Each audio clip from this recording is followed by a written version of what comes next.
The enthusiastic friend. Look there, Mother Duck. See those fluffy ducklings waddling behind you. Such a common sight, isn't it? But I, Water Rat, believe friendship is far nobler than love. It is rarer, more tested, and infinitely more important. Do you truly think so? What of the duty a devoted friend owes? Why, everything.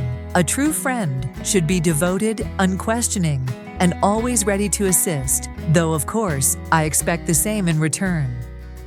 Let me tell you a tale then of Hans. A good-natured man he was, with a heart as open as the sky. He lived in a small hut, but his garden was a paradise. He tended to it with loving care, and it bloomed with beauty. His most devoted friend, or so he claimed, was the miller. He visited Hans often, his face beaming with false affection. He would take flowers, the ripest fruit, and sweet-smelling grass from Hans's garden. Real friends have everything in common, he'd declare with a hearty laugh. The neighbors found it strange, though. They noticed the miller never gave anything to Hans in return. Winter arrived, and Hans suffered from the cold and hunger. The wind howled, and the snow fell thick and fast. The miller, however, avoided Hans. One shouldn't disturb a friend in trouble, he said with a shrug. He planned to visit in the spring, he said, when the primroses were in bloom. His wife agreed, nodding sagely at his wisdom. One day, the miller's son asked if he could share his porridge with Hans. No, the miller boomed. It would only make him jealous. He claimed he was protecting Hans from temptation.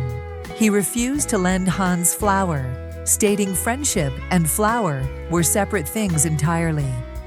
Spring finally arrived, and the miller wasted no time in visiting Hans. The primroses must be blooming, he exclaimed, his eyes gleaming. He brought a large basket, ready to be filled with the choicest flowers. Hans was overjoyed to see him, his face lighting up with genuine happiness. "Tell me, Hans," the miller asked, "what has become of your wheelbarrow?" Hans explained he had sold it to buy food. The miller offered his old wheelbarrow, claiming it was a gesture of great generosity. Then he mentioned he needed a plank to repair his barn roof. Hans, ever eager to please, offered the plank he needed to repair the wheelbarrow. The miller took the plank without hesitation. True friendship, the miller declared, has nothing to do with selfishness.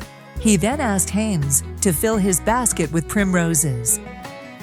Hans, of course, obliged, filling the basket to overflowing with the fragrant flowers. The miller then asked Hans to carry a sack of flour to the market. Hans was busy, but he agreed, not wanting to appear unfriendly. Hans sold the flour and gave the money to the miller. The miller, instead of thanking him, criticized Hans for being lazy. Next, the miller asked Hans to fix the roof of his shed. Hans worked all day under the hot sun, his body aching with exhaustion.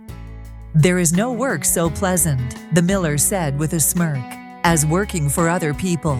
The next day, he asked Hans to drive his sheep up the mountain. One evening, the miller's son fell off a ladder. The miller rushed to Hans, begging him to fetch the doctor. He refused to lend Hans his lantern, claiming it was too precious. Hans got lost in a terrible storm and tragically drowned. The shepherds found Hans's body the next morning, lying lifeless in the cold, rushing water. Everyone in the village attended Hans's funeral. The miller, of course, was the chief mourner, weeping crocodile tears. He lamented the loss of the wheelbarrow he had promised Hans. He spoke of Hans's kindness, all the while thinking of his own gain. So, Water Rat, what will become of the miller? Will he face justice for his actions? I care not for the miller's fate. He is a villain, plain and simple. You are not very good-natured, Sparrow. I thought you would have more sympathy. You have missed the entire point of the story, Water Rat. You have failed to grasp the moral. A moral? I didn't realize there was a moral. I see. Well, I must retreat to my hole now. Good day. Indeed, a sad tale, but a valuable lesson. Yes, a lesson about true friendship and the dangers of those who only seek to take.